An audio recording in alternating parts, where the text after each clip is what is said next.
A rally organized by CPIM led by Janardhan Pati on regarding Mahanadi issue here today.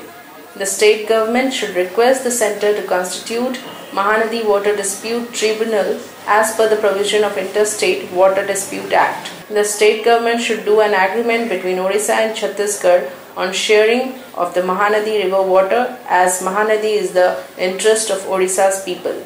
The state government should go to the Supreme Court if centre delayed it. News desk reporters today. हमें मुख्यमंत्री को आज एक दाबी पत्र देबू जोथरे के मैं दाबी करू जे ट्राइब्यूनल गठन एवं महानदी ऊपर जेते कंस्ट्रक्शन होईची से कंस्ट्रक्शन को बंद करिया पाई सुप्रीम कोर्ट रे भी राज्य सरकार आवेदन करंतु जे जेंति महानदी ऊपर छत्तीसगढ़ सरकार रो निर्माण कार्य बंद हो।